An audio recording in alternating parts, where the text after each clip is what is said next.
I'm Damien the DM from Adventures in Aurelia, a collaborative storytelling experience told through a game of Dungeons & Dragons, part of the Gonna Geek Network, just like the show you're checking out now. Shows on the network are individually owned, and opinions expressed may not reflect others. Find other epically geeky shows at GonnaGeekNetwork.com. All right. I think that's everything. Why wouldn't you do it? The thumbs up. Oh, it's grown-up stuff.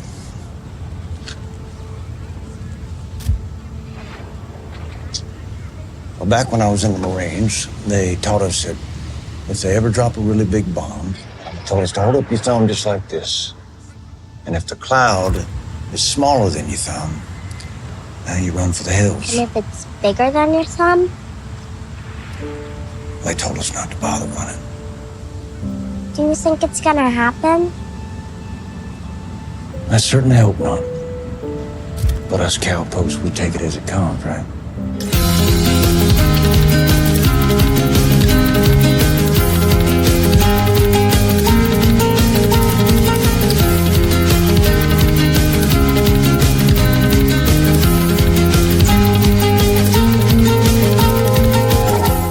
Hi, everyone, and welcome to Smoking and Drinking in Space. This is a sci-fi podcast from a couple guys who think they know sci-fi. And this week, we begin our coverage of the series that coined the phrase war. War Never Changes. Starring Ella Purnell, Aaron Moten, and Walter Goggins. It's Fallout Season 1, Episodes 1 and 2. But first, he's the wandering snake oil salesman with an unnatural curiosity towards chickens' mommy parts. It's Rob. How are you doing, Rob? I'm doing pretty good. I found a Twinkie. Damn it. I found a Twinkie. Fuck. Good news. It survived the Holocaust. The Holocaust? You mean the apocalypse? Nuclear Holocaust, apocalypse. It's all the same. It doesn't matter. It tastes like heaven. Yeah. And a little bit of dirt. I hate you. For some reason, it was glowing, though, when I opened it. Right. Well, that means it's fresh. Yeah. It's got a glowing complexion. Mm-hmm. Yep. Nice and healthy. All right. You got any news for us this week? You know what? I've got 4 pieces of news. No shit. 4? Yeah. Yeah, I wanted to one-up you because, it's been a long time since I've gotten to new news. So I've got, I felt obligated. Well, if you were going to one-up me, you would have to do 5 because I did 4 pieces of news last time. So you're just basically matching my output. You're trying to be like me is what you're saying. No. Hey, good news. I got 5 pieces of news. God damn it. Just keep that in mind, okay? Keep that in mind. Oh, shit. All right. What's your first? All right. First one is, I don't know. I mean, I know you might not have known this because, you live in the sucky part of the U.S., but there was a total solar eclipse. Yeah, I heard. I didn't get to see any of it because it was total overcast that day, the entire day. Total solar overcast for Jason. Yeah, I couldn't even see where the sun was. It was so cloudy. Up. It was up in the sky. Well, I assumed that. So, because of the solar eclipse, there's a lot of news about solar stuff. Okay. One of the things here is we will soon be able to make solar eclipses on demand. What? You heard me. Solar eclipses on demand. Okay. Did you get this information from Monty Burns? Nope. Newsweek. Why would we ever want to make solar eclipses on demand? Oh, I'm glad you asked. Thanks for asking. I appreciate that. So the next solar eclipse in the U.S. will not be until 2044. Right. That'll be the next one, and it goes in some other direction. If SP was here, he could probably tell us exactly where, but, because he's like one of those rocket space dudes. Sure. But he's not. So until then, some scientists with the European Space Agency they want to, they're impatient. Let's just put it that way. They're impatient. So they have come up with a way to make their own eclipses on a daily basis. I'm sorry, on a nearly daily basis. Okay. They're going to use spacecraft. Okay. Mm-hmm. So they're going to have a spacecraft with a really, really large round shield to cast a shadow over special sensors on another spacecraft. So did I forget to mention that part? Yeah, you kind of forgot to mention that part. Oh, my bad. So they're not actually going to block the sun as viewed from the Earth. They're going to block the sun as viewed from another smaller spacecraft.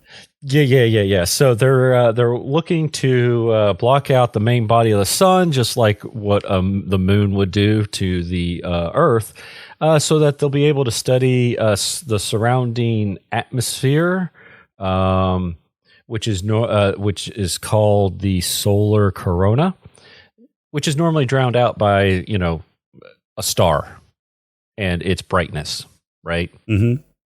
So they want to be able to look at that stuff. So they're going to they'll have two spacecraft, and one will unfurl its wings and block out the sun whenever they want to take measurements or instrumentation or whatever it is.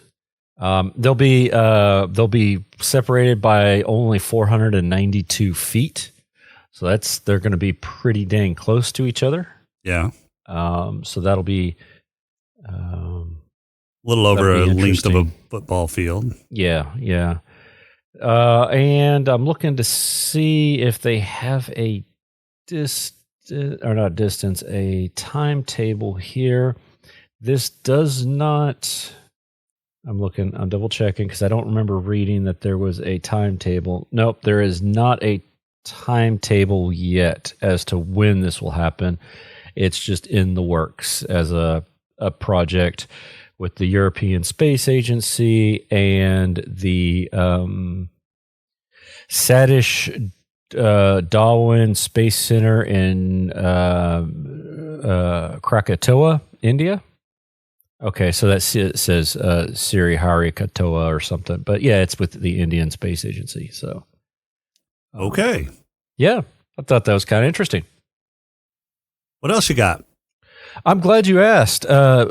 So you realized that there was a total solar eclipse. No, tell me more. A few days ago. Yeah. So there was a total solar eclipse. What you might not have noticed because you didn't get to see it. And this was kind of cool because I saw it myself, and we actually, a few of us it happened while we were at work, and our office basically gave everybody a break during the total solar eclipse so that everybody could go outside and watch it, which was kind of cool. But those that were watching it might have seen some red, pinkish, what looked like maybe solar flares. Okay. Around the outside of the eclipse of totality there. Okay. You could see it with the naked eye. You could see these little pink sections. NASA came out and said it was not solar flares. It was aliens. Well, see, they're not saying aliens, but they're saying aliens. No. They are calling it. What is the exact word? They're heliofarts. Almost. It was just. They are basically plasma structures. Okay. So they're not. They're kind of close. They're kind of similar to corona mass ejections, but not. Not as dangerous, because that sends out the solar winds and, EMP pulses and all that kind of fun stuff that kind of fucks with our shit. Right. These were small plasma eruptions that normally that happen all the time. You just never can see it, typically because nothing's blocking out the sun. Sure. So it was kind of interesting.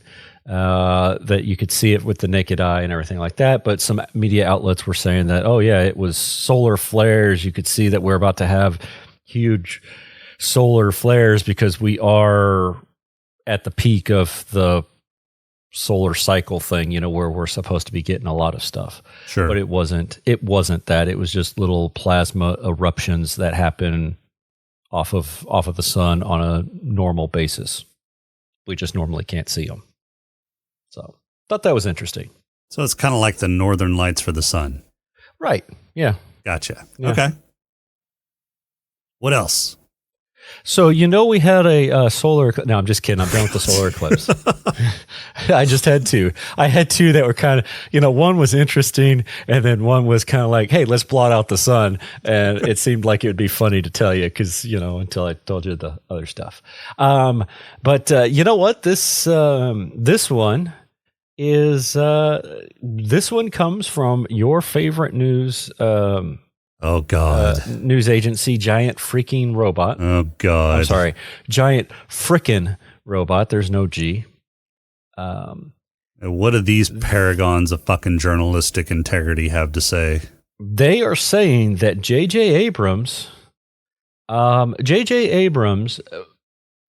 he wasn't content with remaking Star Trek, and trying to reboot it. He has now moved on to another franchise. Oh yeah? What franchise is that? It's sci-fi. Time travel is involved. Oh God. Mm-hmm. Any ideas? Sliders? No, think a little bit more mainstream than Sliders. Time travel mainstream. Oh yeah. Yeah. It was really heavy. Really heavy? Yeah, it was heavy. Yeah, I don't know. Apparently there was a dude by the name of Scott, and he was great. Yeah. There's a lot. Gigawatts are involved. Oh my God. They're redoing Back to the Future? Great Scott. Yes, they are. Oh, for fuck's sake. So JJ is looking at, according to this article, it's gigawatts, not gigawatts. I know, but that's what he says, gigawatts. Remember that was the whole thing, as they said 1.21 gigawatts? Yeah, I know what they said. Yeah. So anyway, I figured by me saying gigawatts, you would get the movie reference. Oh my God. Wait, I thought that, Zemeckis is dead, right? Mm-hmm. And because he said that he was not going to allow any remakes or any more sequels to that franchise. So this isn't. Here's where it gets a little weird. So J.J. Abrams is looking to make his own Back to the Future, supposedly with Timothy Chalamet. Okay, great. He's already signed on, I suppose. Oh no, Zemeckis is still alive. Yeah. He is going to he wants to do it in the same vein as like when he made Super 8, and it was kind of sort of like a homage to E.T. Which wasn't a great movie. I don't know why he wants to homage that. But they're wanting to do something like, no, he's not making an homage to he's doing.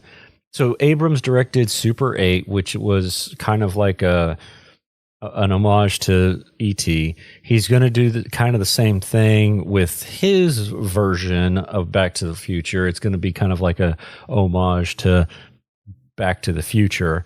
There aren't a whole lot of details.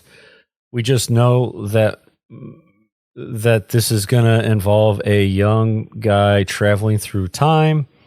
And we don't know to fix something or whatever, and we don't know. And supposedly Timothy Chalamet is in talks to be the lead in it, but we're still a ways out. So yeah, we'll see. And you did notice that, or you did say that Zemeckis and Bob Gale were very much against making remakes. Yeah.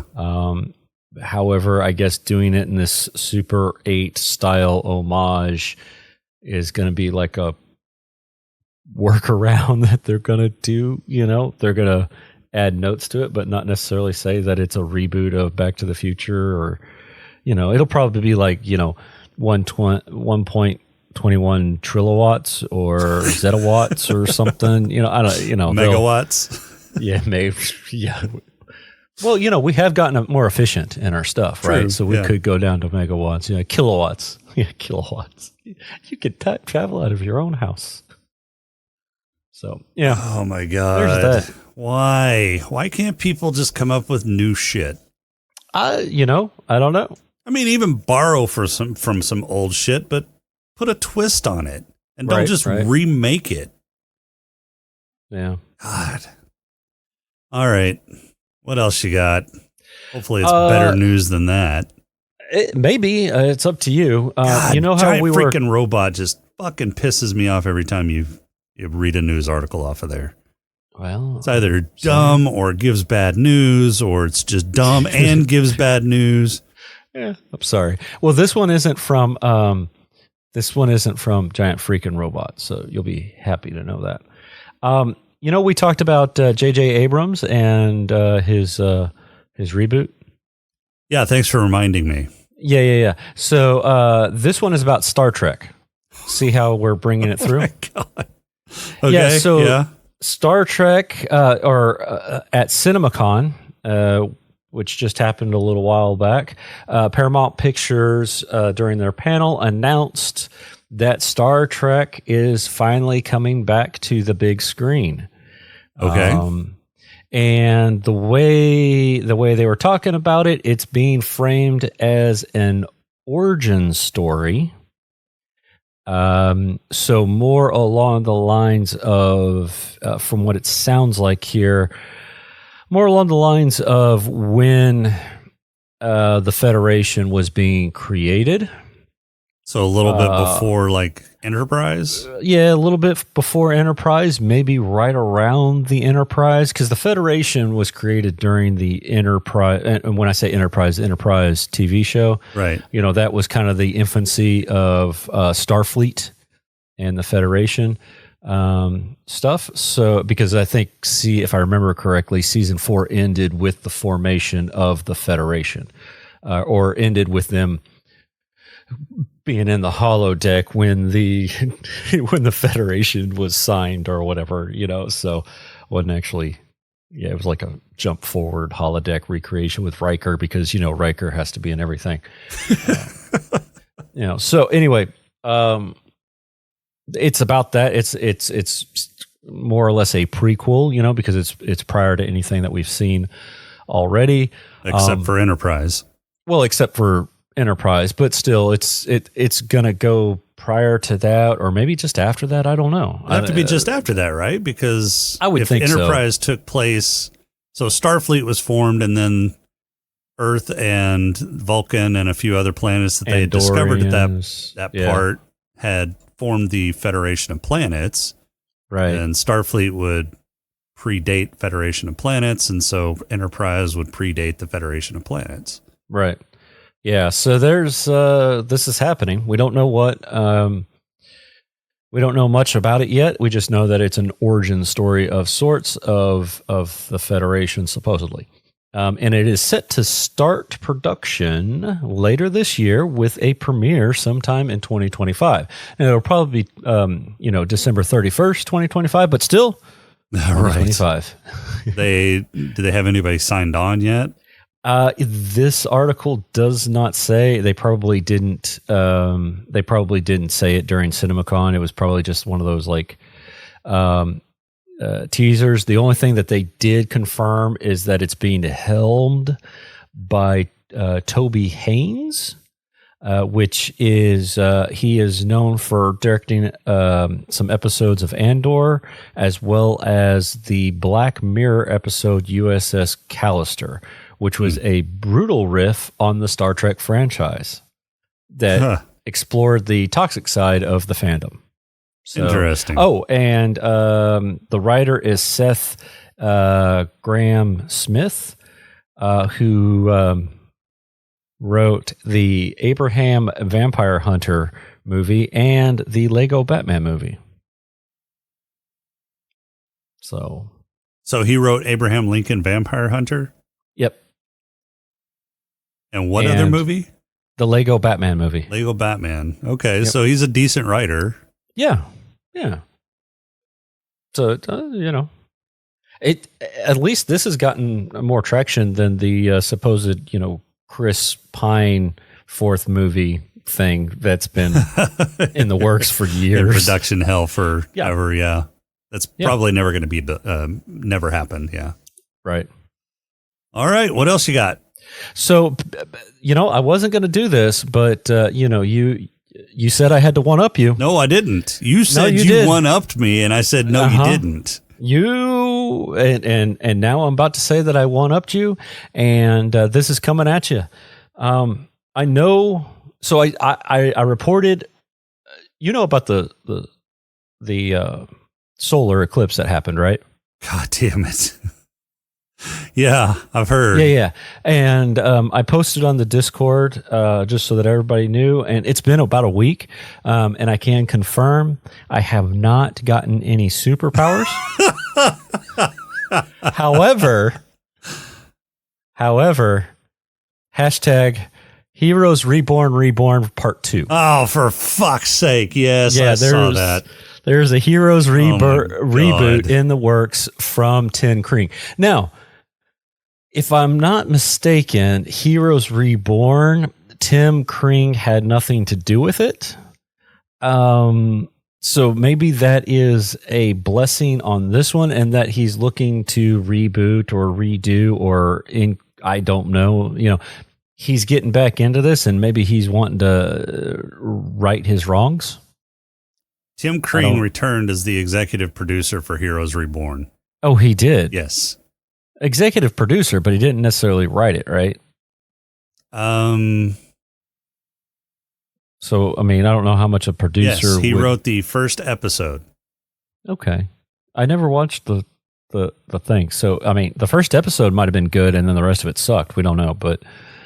and we probably will never know, because, you won't. No, I remember the first episode sucks. I watched the first couple of episodes of Heroes Reborn and stopped watching it because it sucked. Okay, fair enough. So Deadline revealed that written by Kring, Heroes Eclipsed is what they're calling it, is set years after the events of the original series, as new Evos are being awakened and discovering powers that will change their lives. Featuring familiar villains and new enemies who once again will be attempting to suppress the next step in human evolution. It will be up to this new group of heroes to save the world. And there's speculation, when they say familiar villains, is Sylar going to show back up? Who knows? Yes. Probably, yeah. That was the main villain throughout the entire fucking series anyway. That's true, unless the what's his face? Unless it's going to be what's that guy's name? I don't even remember. Samuel died. Did he? Are you sure? Well, we saw him die. It's a superhero movie. It's anybody can come back from the dead. I don't know. Samuel didn't die. Samuel died. He did? Yeah, the very last episode. Guy. Yes, he was fighting with what's his face, and yeah. Oh, that's right. Yeah, it's been a long while. Yeah. All right, that's all I got. Thank God. Boy, you ended it with the shittiest fucking news. I did that on purpose. Yeah, thanks. Yeah. Ready for a pod crawl? I was going to say, let's hear what you got to say from our sponsors, Vault Tech. Yeah, let's do this. We can call it, I don't know, say a pod crawl. The pod crawl! Pod crawl! Pod crawl! Pod crawl! Excellent! Insert it deep! Pod crawl! Kind of like a space suppository full of information. It's just another idyllic day in LA. Blue skies. Damn it. Birthday party with a famous cowboy doing cowboy tricks. Nuclear bombs falling from the sky. You know, the usual. Well, except for that last part. It seems that the birthday cowboy, Cooper, seems to know a few things about nuclear bombs dropping from his time in the Marines. And when his young daughter notices the first mushroom cloud, he nopes the fuck out on his trusty steed with his daughter in tow as the people who hired him deck their neighbors when they try to squat in their fallout shelter. Fast forward 219 years, and we are introduced to Lucy, a very well-rounded and talented citizen of Vault 33 who is applying to become a cast member of Married at First Sight, Vault Edition. Her application is approved, and she is married off to Monty from Vault 32 in an intervault exchange program to skim the gene pool a bit, since cousin fucking isn't a viable sexual practice. However, the citizens of Vault 32 are a bit odd.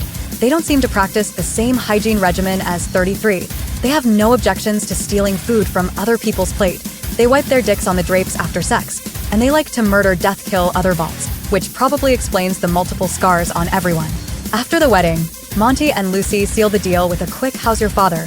Lucy notices the commotion going on and does a quick rad scan of her new husband to find out she's just fucked a raider. Monty thanks her for the best day of his life and then commences to trying to murder her. Lucy, however, can hold her own in a fight, and while taking a bit of a beating and getting stabbed in the gut, fucks up her hubby and makes her way to the fight in the vault. The raiders are killing vault dwellers left and right, but taking some losses of their own. Lucy finds her father, who finishes off Monty in a barrel of pickles soon after, and they head to the Intervault Hall where they find Lee Moldaver, the mastermind of this shitfuffle. She gives Hank an ultimatum, come with her or Lucy dies. Hank heads off with Moldaver, who blows up the entrance to Vault 32 behind her. Lucy isn't going to let her dad get dragged off by raiders and leave him to his fate, so she petitions the Vault Assembly to send a search party, and when they refuse, she defies orders and leaves herself. She exits the vault, which turns out to be in Santa Monica, and she marvels at the view of the ocean. Meanwhile, Maximus, an aspirant in the Brotherhood of Steel, is participating in a team-building exercise where his teammates beat the ever-loving shit out of him, specifically his nose. Later, while learning about technological relics they will be searching for in the wild, his instructor breaks his nose again for giving a stupid answer. While mucking out the latrines, Max's buddy Dane takes him to the warehouse where the power armor is stored. They get interrupted as Max was about to give a power suit a handy by a couple of clerics summoning Dane to get promoted. Later, as everyone but Max is celebrating Dane's promotion, he takes out his frustrations on a tire toilet. The next morning, Dane is crippled by the old razors in the combat boot trick, and Max is accused. While being interrogated by the Elder, he denies he did it and is promoted to Squire to take Dane's place. Squire, it turns out, is a knight's caddy, running along behind the knight dragging along their oversized golf bag. Max and his new knight Titus get orders by manual fax machine to look for some guy in glasses with a dog for a companion, and on their way to Philly, the place they were to start looking, Titus gets bored and decides to stop and shoot something. That something turned out to be a Yao Guai, an irradiated, mutated bear that fucks Titus up after he yells the Brotherhood battle cry of fuck fuck fuck fuck fuck fuck fuck fuck and runs away. Titus is a pretty dim bulb because after Max kills the bear, he decides to insult Max, the only person that can heal him up with a stim pack, while bleeding to death in his armor. Max says fuck you, lets Titus die, and then takes the armor and starts posing as Knight Titus. Lucy finds her way to Philly after chatting with a diaper-wearing surface dweller who proposed marriage and drank all her water. There she speaks with Ma about finding her dad and Moldaver. Ma wants nothing to do with the goody two-shoes Lucy and sends her packing. As Lucy is leaving, she encounters Wilson, the guy everyone is looking for because he has a glowing rice grain he implanted into his own skull. He tells her for the second time she should head back to the vault as she doesn't have the cutthroat mentality it takes to exist in the wasteland. At that point, Cooper the Ghoul, recently dug up from the grave, interjects and blows Wilson's foot off. Yep, Coop is looking for Wilson too since there is a huge bounty on his head. Ma, who was supposed to deliver Wilson to Moldaver, offers a large cap reward to anyone who can take out Coop, and Coop then proceeds to cull about half the population of Philly in less than 5 minutes. Lucy steps in to try and de-escalate the situation, and just as Coop is about to remove her head, Max drops in to save her. Max and Coop fight for a bit, and just as Max gets the upper hand, He gets his foot stuck in a pallet while Coop cuts something vital in his suit, causing it to spaz out. While the fight is happening, Lucy and Wilson get a new foot for Wilson and slip out the back on the way to Moldaver. However, they don't make it far when Wilson's fight gives out, and they stop for a rest at an old crashed Soviet satellite. This will be Wilson's last rest, as he popped the cyanide capsule and tells Lucy to cut off his head and deliver that to Moldaver as it's easier to carry. Coop gives Dogmeat some medical attention so the pup can help him find Wilson, and roll Lucy chopping off a head in the middle of the wasteland. Credits. All right, so season 1, episodes 1 and 2 of the new Fallout series on Amazon Prime. What'd you think? It's good. Yeah. I'm enjoying it. I think they nailed the look and feel of the Fallout very series. Much so. Yeah. Even down to, if you imagine that, because you're always a vault dweller whenever you play the Fallout games, right? So if you except in New Vegas. Oh, that's right. Yeah. You were a courier. New Vegas, you were a courier. That's true. Yep. So, but typically you're a vault dweller in the Fallout series. Yes. And so if you put yourself into like the shoes of Lucy, it's a game. The series starts out like you would start out in the game. You're very naive. You start out with, some skill set because you get to choose you get to figure out and configure your own character. But you start out with some very low level stuff, your basic jumpsuit. Usually something fucking terrible happens in the vault, and you end up having to leave the vault for whatever reason. So it plays out like the beginning of a Fallout game, but it does it in such an organic way, and it intersperses other stories like Cooper, for instance, that it doesn't really seem like it's a video game that's being ported to a television series. It actually feels like an actual television series written for television and not just ported over from a video game world. Yeah. They've done a real good job of taking the elements from the game and expanding upon it. Yeah. Yeah. Yeah, and the production design is straight on. So they nailed that retro futuristic 50s look that the Fallout series is known for. So on all the flashback scenes to before the bombs dropped with like Coop in LA, and full disclosure, I've actually watched the series all the way through. And I've watched the first and second episodes twice now.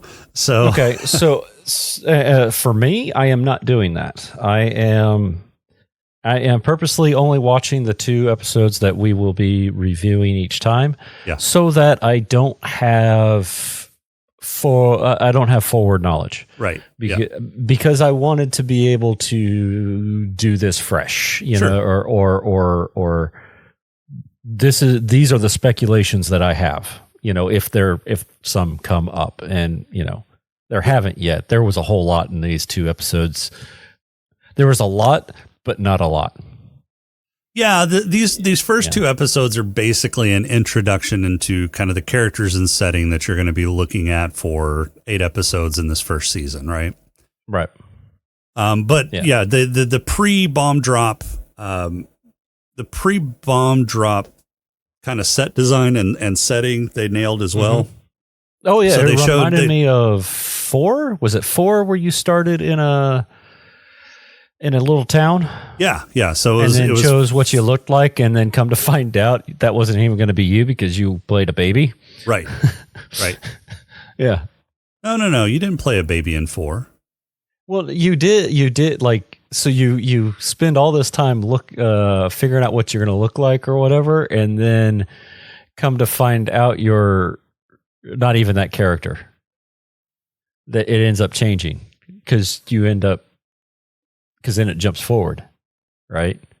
No. Oh, I seem to remember that. So in 4, you play either the mom or the dad. You start out pre-war. Right. You play the mom or the dad. You do have a baby, but you basically choose in the mirror as the mom or the dad. You choose what you look like and your characteristics. Yeah. And then you get everybody to the vault, and you come to find out that you're in a cryo vault. That's right. You get cryo. So you get cryo frozen. Somebody breaks in, steals your kid. Right. And then later on, there's a malfunction. You get unfrozen. Then you go look for your kid. Yeah. That's right. Okay. Yep. That's 4. Which I don't think I ever finished. You never finished 4. I think I need to. You know what? I'm feeling I'm feeling a Fallout, dude. So full disclosure, Fallout is like my favorite video game series. Yeah. And so like coming back this summer, I was seriously contemplating in all of the spare time that I'm going to have this summer, which is none. Actually play it playing on a Steam Deck. Yeah. It'll play on a Steam Deck. Yeah. Yeah, it'll play on a Steam Deck. Well, shit, I know where you're going to be here soon. Yeah. You're not going to have I'm going to play do. it. Yeah, I'm going to play it on my Steam Deck, but I'm going to start with the first one. I'm going to start with 1 and 2. I got to go look and find them. They're out there, and I think they're on GOG. Yeah. Oh, in fact, I think they're going to be releasing an anthology series too here before too long that has all of the Fallouts in one kind of anthology series. I think that's being released on Steam. That'd be cool. I don't know if Fallout 1 and 2 are on Steam, but they're on GOG because I've got them through GOG. I've got the old discs somewhere. Oh, I do too. Ooh, and I still have a DVD drive on my computer. Yeah, good luck because you're gonna have to configure DOSBox to do that. It's just easier to pay the $5 on GOG and I'll automatically have it done. Yeah, and then I can put hacks and cracks on it and God mode my way through. Maybe. Yeah. All right. Well, so enough of that. Oh, come on. This isn't a video game podcast? No, this isn't a video game podcast. Shit. So they definitely nailed the look and the feel. The characters are interesting. I'm least interested in Maximus as the character. Cooper is basically the stereotypical man in black or man with dog. He's basically that's playing. right. He's got a dog now. Yeah, he's got a dog. Yeah, and the dog it's actually really weird. It's not really weird because as an actor, so if you noticed I'm trying to think. No, you wouldn't have noticed it at this point. I don't know any of it yet. Yeah, I mean, I know he's an actor, and I know he was the spokesperson for Vault-Tec because they basically show that during the previews. Well, yeah, and if you watched at the end of episode 1, they showed that too. Yeah, because they showed at the end of episode 1, they showed like an extended trailer. Yes, that showed what was going to happen throughout the series, and so they showed him shilling Vault-Tec stuff during that as well. But what I thought was what I thought was kind of weird, is that dog was loyal to Wizig or whatever his name is, Wilsig, yeah, Wilsig, like super loyal, and then he gets shot, healed, and now he's following. No, he got stabbed. Or stabbed. Sorry, he got stabbed, healed, and now he's following Ghoul around. He's not following the Ghoul, so he's not following Cooper. Cooper's following the dog because the dog is going to go to look for Wilsig. Oh, gotcha. He's using the dog to go to track Wilsig. Gotcha. Okay. All right, that makes a little bit more sense. All right. Yeah. Moving forward.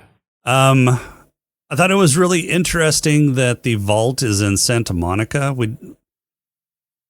The first couple of Fallout games, they were in the California. They were in California. In fact, I think it was more like San Francisco area. No. They were in Southern California. Oh, okay. They were in Southern California, but they were they were closer to the Mojave Desert than the coast. Yeah, so I can't get more into that in the show than that at this point because you haven't seen any more.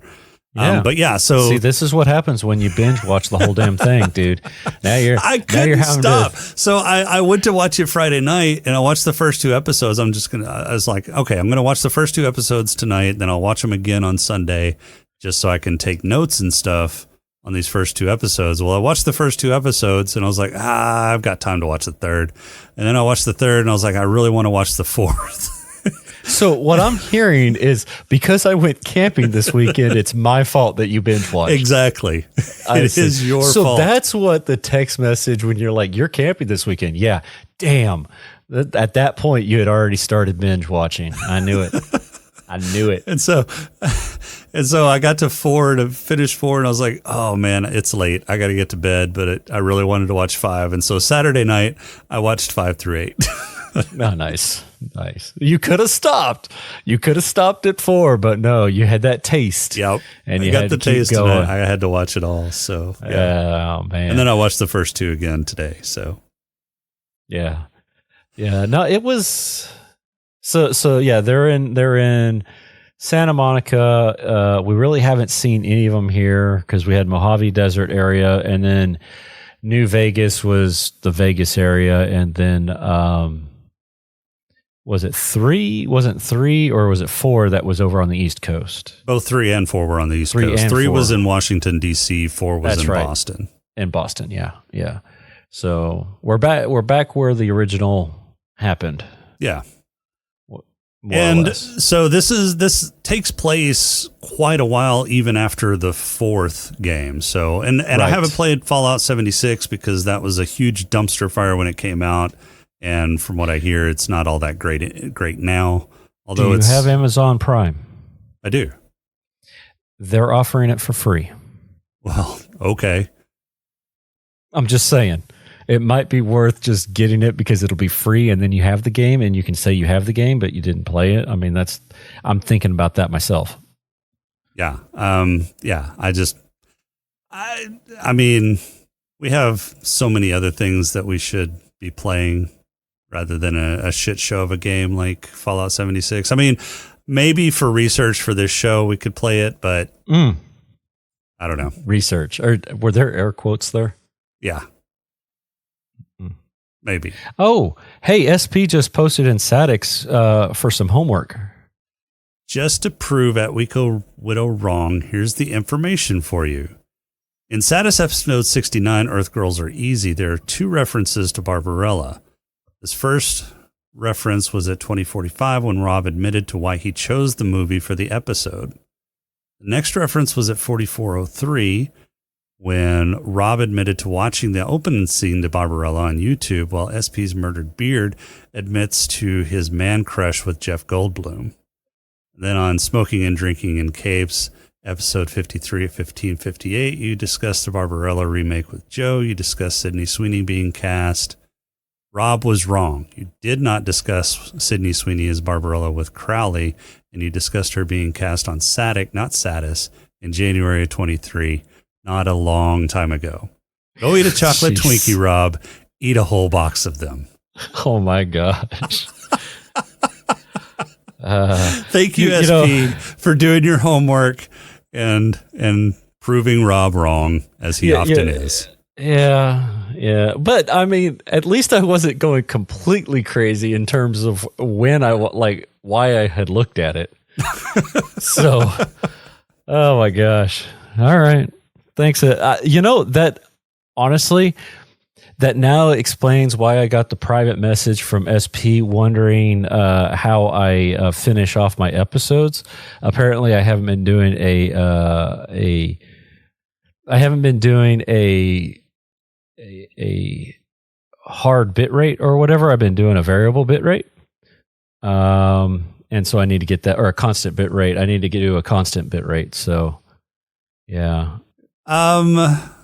So look and feel, we discussed that. We were discussing characters. So Cooper in the beginning, so in the pre-bomb falling scene, so the before the wasteland scenes, they nailed the look of LA, they nailed the look of the technology, they nailed the look of Mr. Handy. and Yes. all the car. Yeah, everything looks great. Everything looked awesome. Yeah. The acting is really good. So Ella Purnell does a really good job of being this naive vault dweller. Oh, yeah. She's humble. She's sitting there, you know, she's got a submachine gun that she's practicing with because she's, you know, I can't remember exactly what she said that was. It wasn't intermediate phys ed, but it was, I guess, just it was shooting training or something. But yeah. So she said she wasn't very good at shooting, and she's got like this type grouping with a submachine gun. So right. Yeah. So yeah, she did a very. She is a good actress and is doing a very good job of portraying someone that is going to stick to her set of morals, but still be able to handle things that are thrown at her. Yeah. So she definitely takes things in stride, but she's very idealized, as you would expect somebody from the vault to be, because they live in this kind of, or they're taught this kind of idealized history and their purpose in the vaults. At least this vault does. Yeah, at least this vault does. So the vaults are all various different experiments. We learned this through the games. And they Willig or Wizig or whatever. Wilsig. There we go. He says as much, that like that vault was designed for a certain type of meritology, and then meritocracy. Yeah, meritocracy, and then Vault 32 was for breeding. No. Vault 32 and 33 were breeding stuff. For breeding. Yeah, that's right. We're for breeding. Yeah. So, each vault had their own little thing. Yeah. And we'll learn more about it as the series goes on.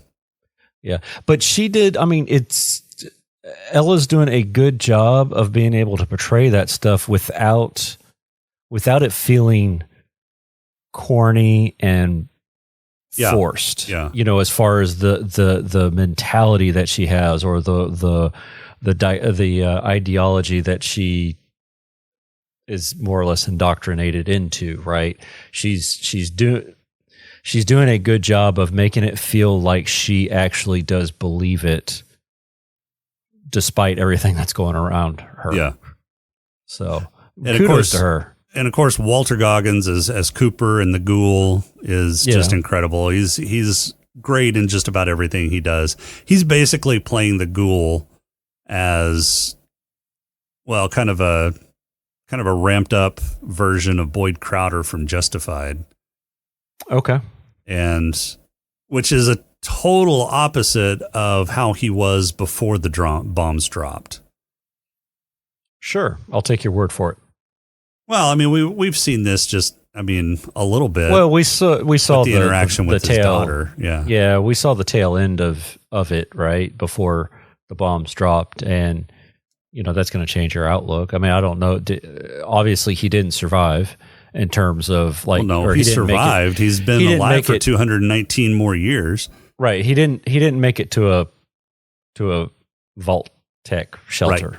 Right. So based off of the previews and knowing that he was the Vault Tech spokesperson at some point, and then something happened, and now he's dancing he's performing for birthday parties. Yeah, he's a clown for birthday parties. Something happened. So I'm assuming we will find that out in the future. Kind of. Great. There's still more to explore with Cooper's story. I'm sure. By the end of the series. Yeah.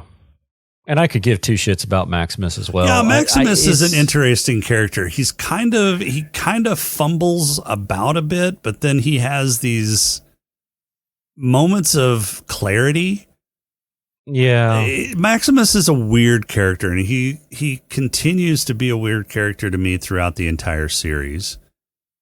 Maximus is, so these three characters are kind of reminiscent of how people kind of play the game. So, I mean, in my own experience, and I've played these games several times through each, usually the first time I'll play the game, I'll play somewhat of a noble character. So I try to take the high road, or try to take the just road with the character and play it somewhat nobly. Shoot.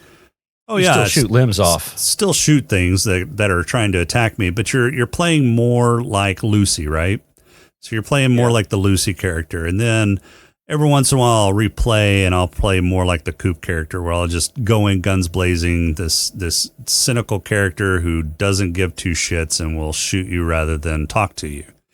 And then you've got this kind of middle of the road character in Maximus, who kind of has a moral compass, but will ignore that moral compass if it, interferes with something that he really wants. Or, he's not above doing something ignoble. Yeah, so I understand. I understood where I understood his decision or his rationale for letting Titus die. Well, yeah, Titus was threatening to have him hung. Well, not no only reason. That, yeah, but not only that, he has, and you see it in his flashbacks, he has in his mind an ideology or an idea of what a Brotherhood of Steel person should be like, because he got saved by them as a kid. And this idea of who they are versus the reality that he has shown from time to time with the cruelty and just the in this particular case, the cowardice that this guy in power armor had, didn't line up, right? So I understand where he's like, to me, you don't deserve this armor.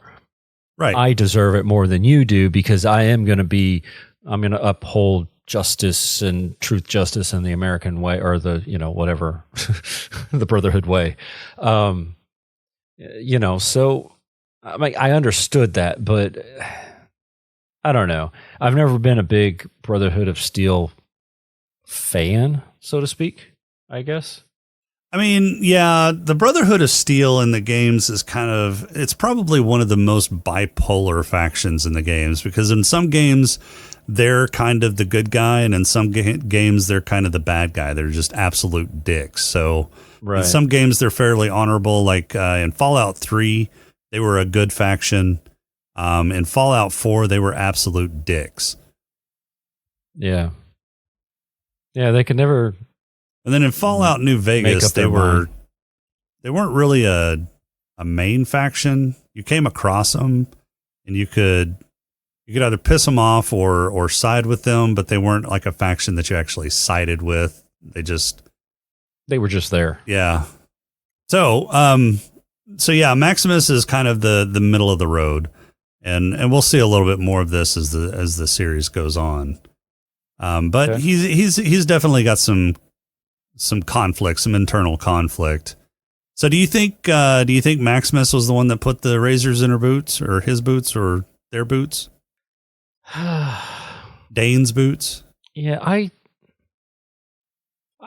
don't think so, just because Dane, I get the sense from the 2 episodes that I've seen, I get the sense that Dane really was the only one that treated him nicely, or other than the fact that, they skipped out on shit digging duty. Right. But for the most part, they're the only ones that, those two seem to be buddies. And while he was upset that he got passed over, I think it's more along the circumstances and the fact that he was, I think it was, Dane didn't celebrate with Maximus. He kind of celebrated with the majority, or the bandwagon, of the rest of the whatever Squire wannabes. Yeah. I honestly don't think he did it. But I could be wrong. I think it might have been one of the other ones. In fact, I think it might have been, the main white boy, the other white boy guy. He was in Superstore. That's all I know him from. He was the idiot redneck boyfriend of one of the characters. You know which one I'm talking about. The white kid that got passed up, and he like handed him something at the they looked. You mean Thaddeus? Was that Thaddeus? Yeah, I guess that's Thaddeus. Yeah, Thaddeus. Yeah, because the kind of Maximus's. Yeah, one of the guys that was beating the shit out of Maximus when we first got and introduced to Maximus. He handed out the orders. Yeah. That's Thaddeus. Yeah. Yeah. So I think it might have been Thaddeus trying to get, the Squire's position or whatever. Okay. That's what I think. I mean, do we find out for sure? Yeah, we find out. Okay. We find out who did it. So, and he's not going to tell me. No, I'm not. Which is good. I'm fine with that. So Vault 33 gets raided. Thanks to raiders that had apparently broken into Vault 32. And Vault 32 is a mess because when Norman goes to investigate during the wedding, or whenever they first do the vault exchange, we see that, and they had mentioned this, that the wheat blight had hit their crops. And then when he walks in, the crops look super dead. And it had been a while because that dude was mummified, wasn't he? Yeah. So it had fallen years ago. Yeah. And so, you kind of get that sense that not everything was as it appeared whenever he was looking through there, because the body was, well, first off, there was a dead body just laying around, and surely, and everything was kind of in decay. So the lights were kind of flashing on and off. Everything was kind of in disarray whenever he walked through the halls. It looked like people hadn't been inhabiting that place for a while. Yeah. Or it looked like it had been inhabited by raiders for a while. Right. So do you think that the main vault door was breached at one point, or do you think somebody opened it up and then it got breached that way? People got in. Whenever I first saw that, I thought maybe it's kind of interesting because when she leaves the vault, the number on the vault is 33. On the one on the upstairs, yeah. Or on the one on the surface, upstairs, but that hall leads to all three of the vaults, 32, 33, and 31. Yeah. So the hall that she went to the elevator in, it wasn't the same. No, so there's a hall that leads to all those vaults underground. So I guess they have their own. She went to an elevator that went straight up. Yeah, I guess that's true. From out of the common area, where all the corn was, she went in an elevator from there straight up. So I think there's still individual vault doors that lead to the outside. Yeah, and nothing says that the exit for each of those vault doors is right after the elevator. It just happens to be on that one. Maybe they go up in an elevator or something in those other ones, or they go further down another hall to get out. I mean, we don't know how their exits look. So I mean, I don't know that the vault door would have been breached per se. Okay. Because then there's probably going to be a lot more stuff occupying Vault 32, right? There'd be probably other raiders, or Vault 32 probably would have looked a lot worse at that point. So I don't think the external door to Vault 32 had been breached. We're not exactly sure how the raiders got in at this point. Okay. Yeah. Do we ever find out? Yes. Okay. Great. Moving on. Oh, and you'll be happy to know that all of the Fallouts are on Steam. All of them? Buy the Fallout franchise bundle. Well, what do you know? I may have to. Items. Of course, I've got most of those. So yeah, I do too. I just don't have the first two on the thing, but I've got some of them. I don't have the first two on Steam.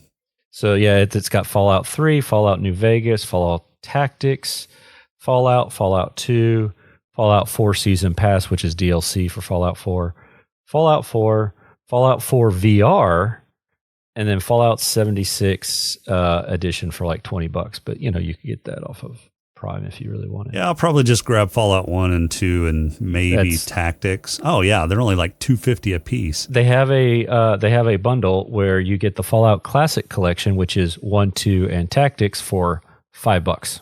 Oh yeah, I'm definitely doing that until the end of until April 19th. So by the time this thing comes out, the sale will be over. But hey, but it was actually there. No, because you're going to post this on the 19th. So, hurry up, jump on it quick. Yeah, jump on it. $4.99 right now, 75% off. Well, even when it's not on sale, it's $20. That ain't bad for three games. Yeah, that's not terrible for those people that want to play it or have a nostalgia trip. Because dude, I was jonesing hard. I'm getting close to like. I need to play these things. Yeah. So I have a question for you. Yep. Philly. I don't know if I am going crazy, but that place looks very familiar and very similar to a location in one of the Fallout games. In Fallout 3, it looks somewhat similar to Megaton. That's what it was, Megaton, because it had it had a bomb or whatever. Yeah, but, it had a unexploded nuclear bomb in the middle of the town. Right. Yeah. And I remember there being they had brought a part of a cockpit or something in, or a tail of an airplane or something. Yeah. I was like, dude, that is right out of the game. So Megaton is another junk town that was, it's basically the first town that you come across in Fallout 3 whenever you get out of the vault. Yeah. So I kind of liked that. That was, excuse me, that seemed like an Easter egg to me. And I was like, man, I swear this looks so familiar. But I knew it wasn't. I knew it wasn't because I was like, yeah, we haven't been to this area of the world or of the U.S. That reminds me that I would like to see what's happening elsewhere.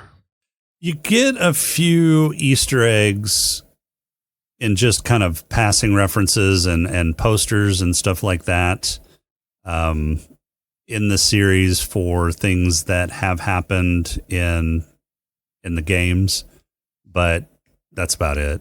Well, no, I mean, I'd like to know what's happening overseas. Yeah, that's one of the things that you don't even really hear about in the games itself is what the rest of the world looks like at this point. Yeah, because the prevailing theory is, mutual assured destruction happened. Yeah. So everything on the Earth is kind of fucked up, and so everything is pretty much isolated. Or at the very least, China and the U.S., because apparently those were the two going after each other. Right. But you never hear about anything else, and obviously society collapsed because, everything has collapsed. You would think if somebody survived or not survived, but, if somebody wasn't affected. Yeah, if there was a civilization that wasn't bombed back into the Stone Age, they would have started reclaiming territory and claiming more territory. Yeah. Right. Especially after 200 years. Yeah, fill that power vacuum. We can kind of assume that, whatever represented the Soviet Union during this time is also under ruins because that was a Soviet satellite that they parked at the end of episode 2. Right. Which came down in a pretty decent chunk. Right. I was like, wow, good on it. I wonder if that's where Stephen John Drew's house was at one point. Maybe. He finally got tired of Canada and he moved. Moved to California, yeah. Right. Well, I don't know why he would choose California. Don't do it, Steven. Choose a different area if you're going to move right before you kick the bucket. Not California. It's a bad idea. There's raiders. And mutants. And rad roaches. That was kind of cool. Yeah, the rad roaches looked really good too. Yeah, the wife was like, "What the heck is that?" And I go, "Oh, that's a rad roach." What? I was like, yeah, that's a rad roach. And he goes, "Oh my gosh!" And I said, "I hope we get to see a what were those? What were the demon? Oh, death claws. Death claws. I hope we get to see it. We kind of get to see one towards the end of the series. Man, I want to see a death claw. Because those were the nope. You nope the hell out unless you were unless you're well prepared. Yeah. Yeah. I mean, even a Jaguar or Yaguai, you kind of nope the fuck out unless you're well prepared. They're not as bad as a death claw, but they were pretty bad. Yeah. So yeah, a couple of the things that, and it's not a spoiler because it's not actually in the series, that we don't actually get to see in the series is you don't get to see any super mutants in the series. Maybe they're saving that for season 2. Although they do mention them in the series in a way. Yeah. Maybe they're saving it for season 2. I'm pretty sure they are, just because of the way that they kind of mentioned them in this series.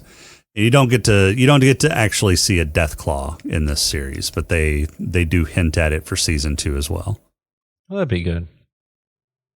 That'd be good. And I hope, not watching the whole thing yet, I hope that season 2 is a continuation with Lucy and whatever she's doing, and not a new character. A new vault dweller. It should be a continuation of her story. Yeah. Okay, that's good. That's good. All right. Any other questions you got? No, not really for this one. I am thoroughly impressed. I think it did.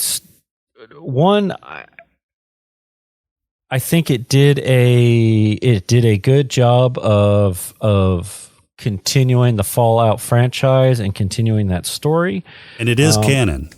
And it is considered canon. I have read a few things where they're saying that this is contradicting New Vegas, even though they claim that New Vegas is canon. So, but that's fine, whatever. No, you're not going to get a thing 100%. I'm trying to think what contradicts New Vegas. The whole Sandy Shores or whatever, Sandy Hollow, whatever. Sandy Shores, yeah. Sandy Shores. And the timing. So yes. I read this in that they say that Sandy Shores is nuked. I know that's happening. Yeah. But then New Vegas supposedly happened, based on the timeline, New Vegas happened 4 years after Sandy Shores, and nobody from the NCR ever mentions this huge tragedy. So that is kind of a contradiction, but it could be that because the NCR had been in the Mojave for a while. So they had pushed into the Mojave going towards Hoover Dam so that they could secure the electricity to Hoover Dam, right? That was one of the whole points that the NCR had moved out that far east. Yeah. And they had been out there for a while, so it may be that they just hadn't gotten word yet. But that's possible. Because they'd had some supply line troubles along I-15, which was the long road DLC for Fallout New Vegas. They'd had some supply line troubles. You actually go through, that's the DLC, is to kind of secure that supply line along the long road. And so it may have been that they just didn't get news back about the NCR, about Sandy Shores being nuked. So possibly. I don't know. We'll see. Yeah. All right. You got any quabbles? Not right yet. Not really. The only quabble I have is I think the feet on the power armor looks a little wonky. Okay, I wasn't paying attention to that very much. The power armor looks good. You can definitely tell that some of the people inside are not used to walking with something on like that. Because I think a lot of those were, people inside walking in actual practical suits. Right. But I don't think there was a lot of CGI in that. But the feet on those power mechs or the power armor, it looks a little too cartoonish for me. Okay. Fair enough. But that's really the only quibble that I've got at this point. Well, if that's all you've got, we're doing pretty well. Yeah. All right. You got you got a haiku for us this week? Always, sir. Well, lay it on us. This one is titled Okie Dokie. Murderous Wedding. Rad Bear beats Power Armor. Dog is a good boy. Dog meat. But that wouldn't fit. Yeah, that wouldn't fit. Yeah, I had to. It said dog meat's a good boy. Yeah, but dog is a good boy. Dog is a good boy. Dog is a good boy. Yep. Yeah, so I'm glad that they incorporated dog meat or a version of dog meat. Look, there is. It's not Fallout without a dog. That's true.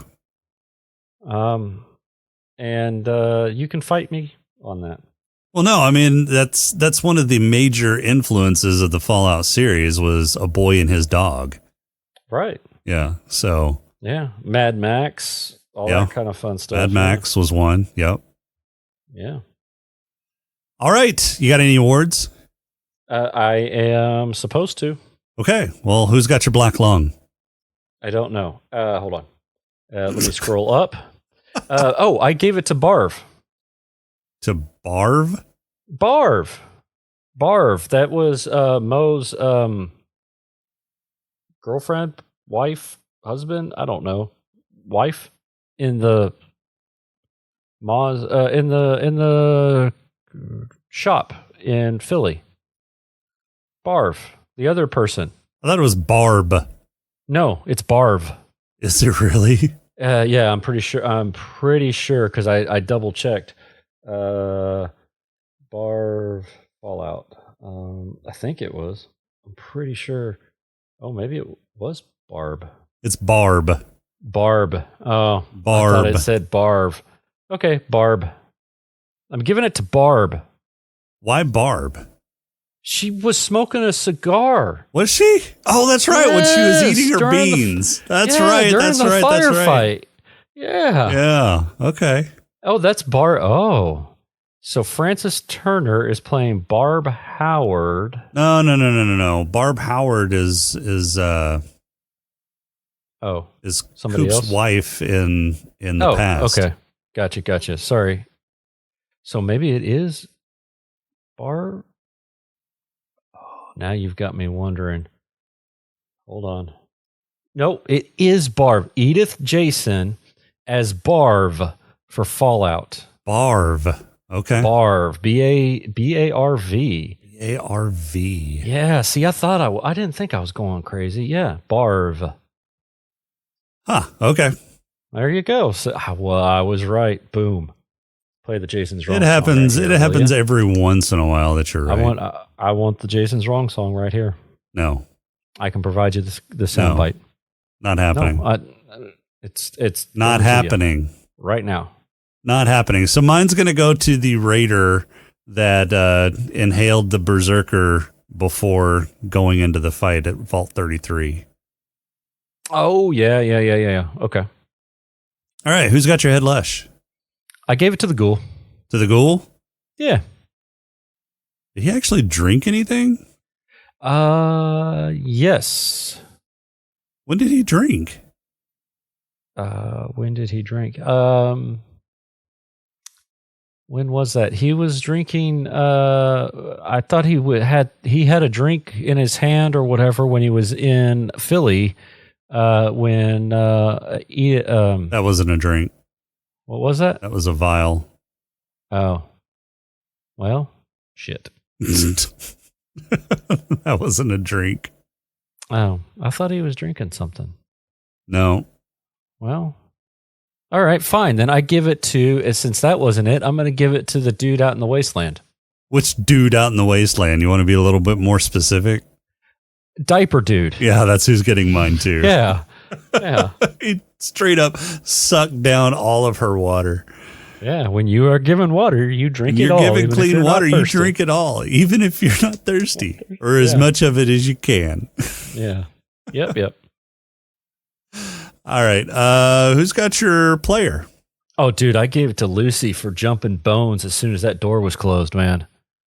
And she was all for it. Yeah. I'm giving mine to Lucy just because she not only jumped Monty's bones as soon as he disrobed. She's like, okay. But apparently she likes jumping her cousin's bones too. Well, look, it's all fine and dandy until you're trying to procreate. And then it's not right. That's right. Yeah. Cousin fucking's fine until you're trying to get pregnant. Incest is okay as long as you're not trying to expand the gene pool or invert the gene pool. Yeah. Make it into a log, a trunk, Just straight up trunk. Yeah. Yeah. All right. Who's got your purple hippo?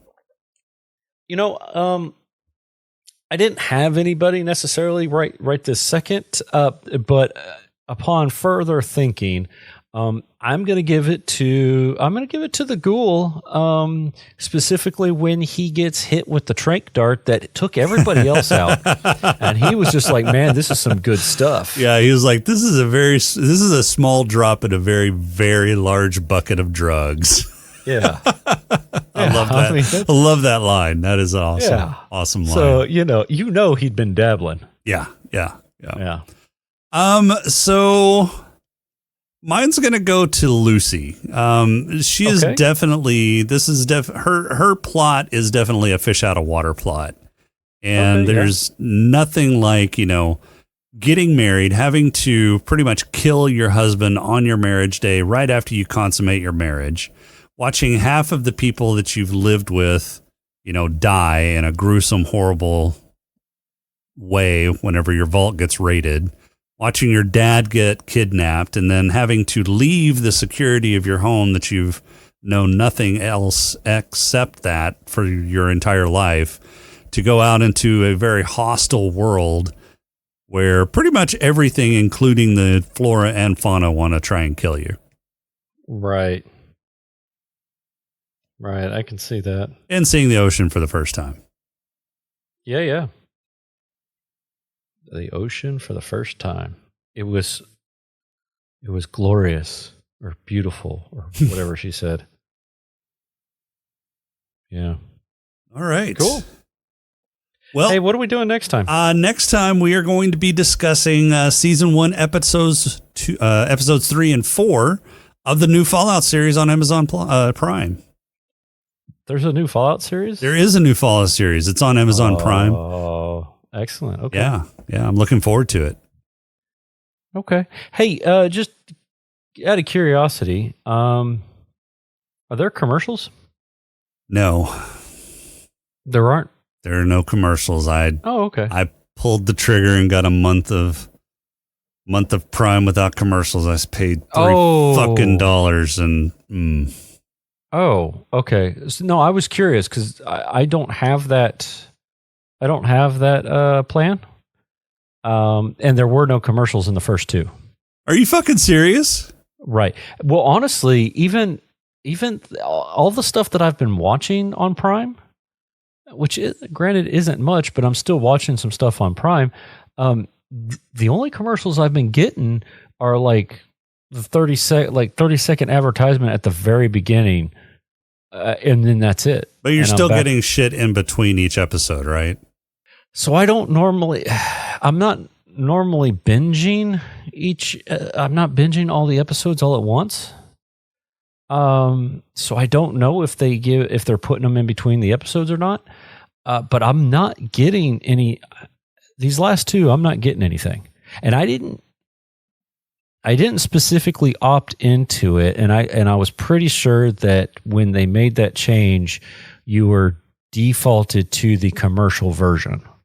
Yeah. I didn't. I had to opt into the non-commercial. Into the no commercials.